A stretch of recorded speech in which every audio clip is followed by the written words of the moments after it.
Welcome back to the Wargrove of Woe, and in today's video, I'm going to be going over the lore and in-game breakdown of the Flesh Eater Court's Subfaction. These guys have 4 very interesting choices that I think all can work in their own way, so without further ado, let's get started. First up, we have Blister Skin. These guys have a army-wide ability of plus 2 inches to their movement characteristic, which is a fantastic army-wide ability, just making your whole army that much quicker. I think in 3rd edition, having this movement to get your units where they need to go is a really powerful tool. Their command trait is very simple and just straightforward. In your hero phase, you have a 4-up chance to receive another command point. Useful, but not knocking the ball out of the park. For an artifact, they have something really good in the current meta, which is a -1 to hit with ranged weapons and a 6-inch aura around the bearer. This is very, very powerful considering what opponents you're likely to go up against. So put this on a unit that you plan to have in the center of your formation and hope that those arrows don't hit you as hard. And their command ability is very simple. Flying units get a teleport, and they follow the regular teleport rules of outside of 9 inches of any enemy unit. For their lore, the Blister Skins are interesting in that they originated from the fallen empires of sun worshippers in Akshi, the realm of fire.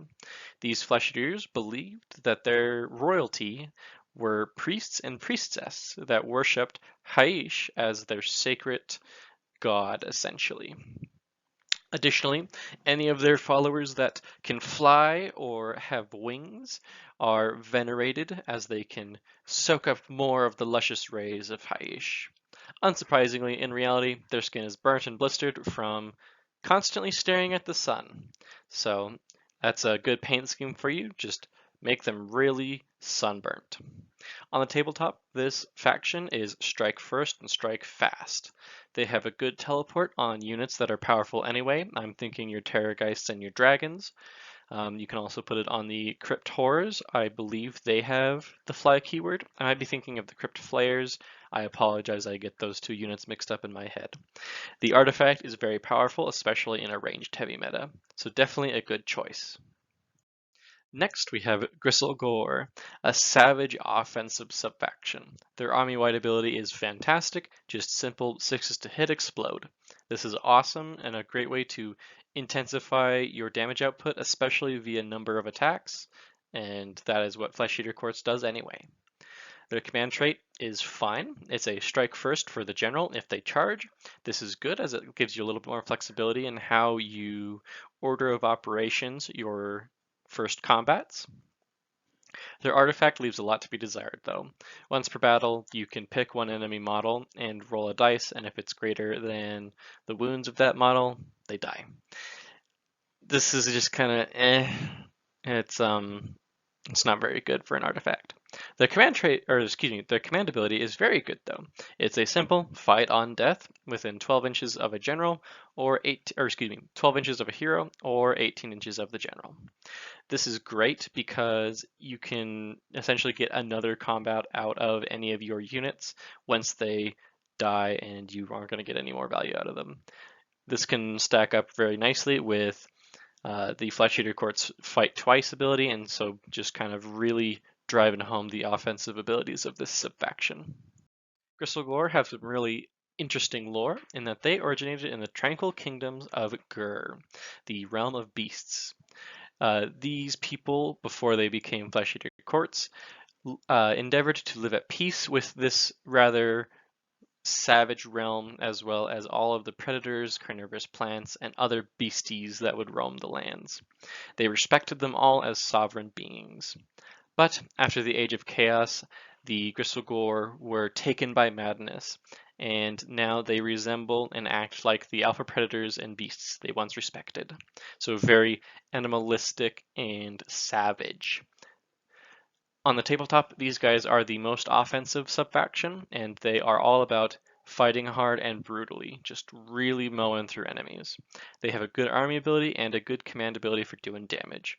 Personally, I think this is one of my favorite subfactions, as I really like the more offensive push for Flesh Eater Courts, because for Flesh Eater Courts, you really gotta strike hard and fast because you're not very tanky. Before we move on to the last two sub-factions, I would like to give thanks to our Patreon members. If you would like to join the Patreon, there will be a link in the description below.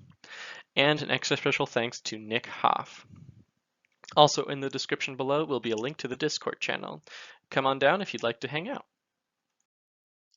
Next up is Halamorn. This subfaction is a little bit weird, and I think that it's probably the weakest of the four. Its army-wide ability is rerolling wound rolls of 1 for courtiers and knight units that charged, which overall it's a fine ability. It's just a bit restrictive. Their command ability has a powerful effect, but is very unlikely to ever take effect. You get +1 attack and +1 damage if the general is within 3 inches of an enemy hero with an artifact. That is just very situational and unlikely to impact very much. Or that was the command trait, excuse me. Their artifact is simple but kind of meh. On a charge, you deal D3 mortal wounds on a 2-up. Their command ability is really where it's at. It's +1 to 1 in charge, as well as letting you run and then charge. Halamorn comes from the realm of metal, Shaman, and in life, or I guess before they became mad cannibals, they guarded mighty relics.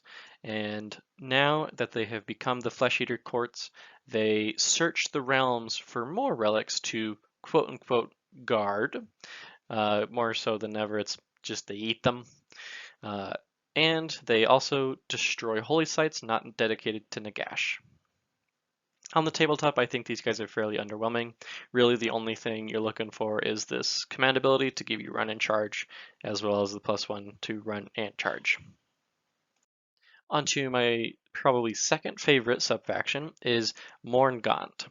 They have a really interesting army-wide ability that gives you rerolling hit rolls of 1 for courtiers wholly within 12 of serfs. Additionally, serfs get +1 attack at 10 unit size instead of 20. So you don't have to run as many big blobs, but this faction still incentivizes big horde style armies. The command trait is just an extension of the army-wide ability, where the leader gets rerolling hit rolls if they are near a serf unit. This is fine, it's just kind of a little bit rough because it's not that much different from the army-wide ability. The artifact is fantastic for a horde-style army because it gives battle shock immunity wholly within 12 or 18 if the artifact is held by the general. This is great for hordes as it means you're not going to be running away nearly as much. The command ability is fantastic, if not unreliable. Whenever a serf unit is destroyed on a 4-up, you create a new identical unit, wholly within 6 inches of a board edge and 9 away from an enemy unit. This is very powerful.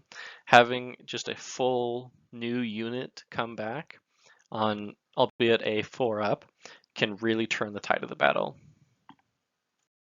For the Morgant Lore, they reside in Shyish, and in the Age of Myth as well as the Age of Chaos, they sided with Nagash against Chaos and Sigmar. Before the Age of Chaos, they lived peacefully with the native dead, generally coexisting with all of those in the afterlife. But their delusion after the Age of Chaos is that they believe their homeland to be a verdant plain rather than corpse-strewn wastelands. Interestingly, they despise Sigmar most of all because they believe Sigmar prevented Nagash from driving chaos from the realm of death. On the tabletop, this is your Horde faction. Its really powerful command ability can turn the tide of the battle, but you're relying on that 4-up, which you can't really expect that to happen every time. Interestingly enough, that command ability is not once per game. You can keep attempting to bring back your serfs, which is pretty interesting. Their artifact is great for having lots of large units, and their army ability is fine, although it just requires a lot of bookkeeping and just keeping in mind, am I within 12 of a serf, or just, it requires some hoops to jump through is all. But overall, a very good subfaction. And that was the Flesh Eater Courts Subfactions Lore and Breakdown. If you enjoyed this video, please leave a like or a comment, and if you want to see more of this type of content in the future, consider subscribing. This has been the War Group of Woe, and I'll see you guys next time.